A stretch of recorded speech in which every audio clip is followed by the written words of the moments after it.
Bonjour frères et sœurs et amis. Un petit message que je vais vous apporter au sujet de cette véritable doctrine. Je sais qu'il n'y a pas beaucoup qui prêchent ce message. Et je sais qu'il n'y a pas beaucoup aussi qui prêchent la vérité. Parce qu'il y a beaucoup de prédicateurs dans le monde. Et il y en a beaucoup, soi-disant, qui sont des enseignants et qui sont des théologiens et qui disent et connaissons la parole de Dieu.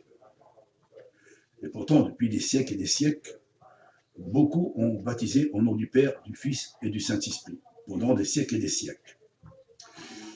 Les premiers qui commencent à baptiser au nom du Père, du Fils et du Saint-Esprit, ce sont les catholiques.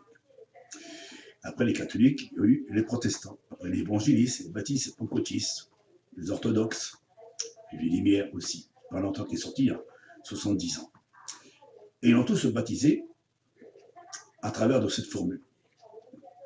Et pourtant, tout le monde avait une Bible à la main. Vous voyez, je vais vous montrer quelque chose. Ça, c'est une Bible. Et pourtant, moi aussi, je croyais qu'il faut être baptisé en 3 personnes. Parce que on prenait cette formule dans Matthieu 28, verset 19. Mais mon Dieu m'a montré que ce n'est pas de cette façon qui est le véritable baptême.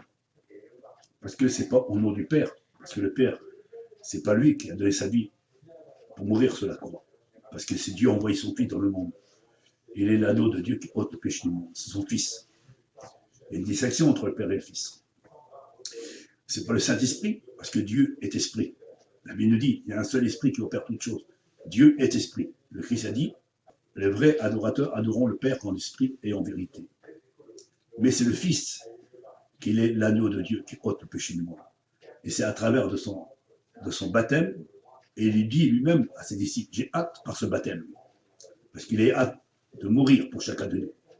Et de s'offrir comme sacrifice expiratoire pour nous pardonner nos péchés à travers de son sang.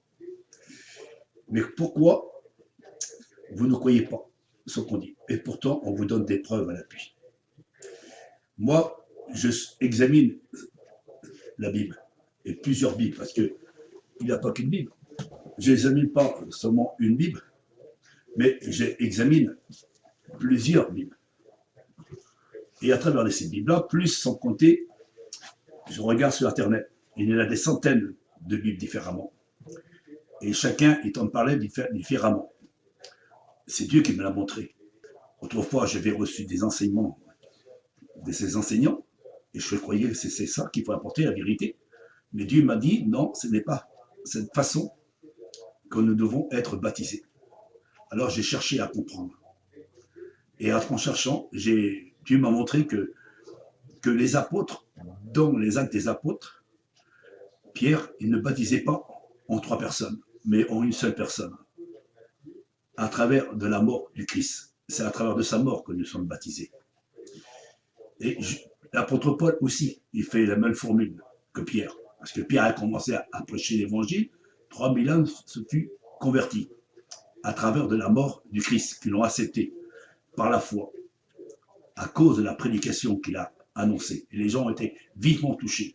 Parce qu'il a dit, vous l'avez crucifié, ce Christ, mais ce n'est pas ignorance que vous l'avez fait. Mais reportez-vous et que chacun de vous soit baptisé. Ça veut dire accepter le Christ. À travers de son sacrifice, nous pouvons recevoir le pardon de nos péchés. Pour cela, on va vous donner encore des preuves pour bien prouver ce que la Bible nous enseigne. On vous donne des preuves parce qu'on vous donne des versets. Beaucoup de prédicateurs ne voulons pas examiner ce qui est écrit dans la Bible. Parce que s'ils diraient que j'ai tort, il faut qu'ils prouvent. Mais ils savent bien que c'est la vérité. Parce qu'ils savent bien que les apôtres n'ont jamais baptisé en 3 personnes. Jamais. Parce que s'ils auraient vu un verset, même un petit verset, ils sauraient déjà longtemps qu'ils l'auraient apporté à moi, en disant Olivier, t'as tort parce qu'on ne va t'apporter le verset. Mais ils n'ont pas le verset. Parce que Dieu nous a donné la vérité. Et cette vérité, je dois la proclamer à vous qui m'écoutez. Je sais que je suis persécuté, je sais que je suis mal vu, mais qu'importe. La Bible dit, c'est par beaucoup de tribulations qu'il faut rentrer dans le royaume de Dieu. Et beaucoup ne croiront pas ce qu'on dira. Parce que tous ceux qui voudront suivre cette vérité, ils seront persécutés. Alors je suis persécuté par tous ces religieux, par ces pasteurs, par ces chrétiens, soi-disant qui servent en Dieu, et pourtant je vous ai apporté des preuves.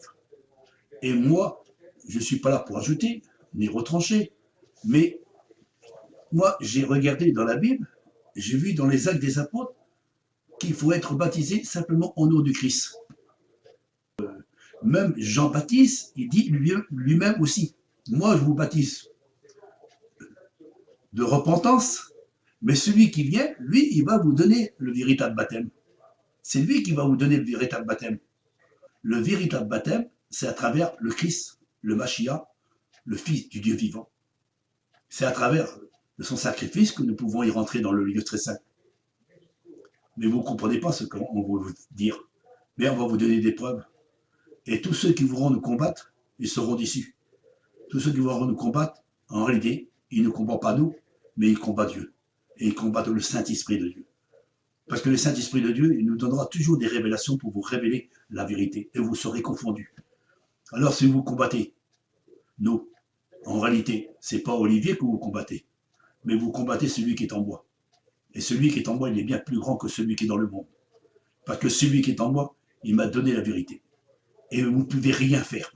Vous ne pouvez rien faire. Vous ferez que du blablabla, vous serez que du juger, de condamner, de traiter de toutes sortes de noms sur mon compte, mais vous n'aurez pas la réponse. La seule réponse que vous aurez à dire, de dire oui, Olivier, tu dis la vérité. Tu dis la vérité. Parce que c'est vrai, c'est écrit noir sur blanc dans les actes des apôtres que les disciples ont bien baptisé simplement au nom du Christ, le Mashiach, et non en 3 personnes. Parce qu'il n'y a pas 3 personnes qui sont mortes sur la croix. Il n'y a pas 3 personnes qu'on doit baptiser. Parce qu'il n'y a pas 3 personnes qui a donné sa vie. Parce que quand on baptise quelqu'un, on dit bien au nom du Père, du Fils et du Saint-Esprit, on plonge la personne dans la mort. On plonge la personne dans la mort. Ça veut dire on met la personne dans la mort au nom de Dieu. C'est Dieu qui est mort. Au nom du Saint-Esprit, c'est la mort. Et au nom du Christ, c'est la mort. On donne le baptême de la mort en 3 personnes. Mais il n'y a pas 3 personnes qui est mort. 3 personnes n'est pas mort sous la croix. Il n'y a qu'un seul, c'est le Christ. Je serai à la place de vous, je réfléchirai en 2 fois de combattre les hommes de Dieu.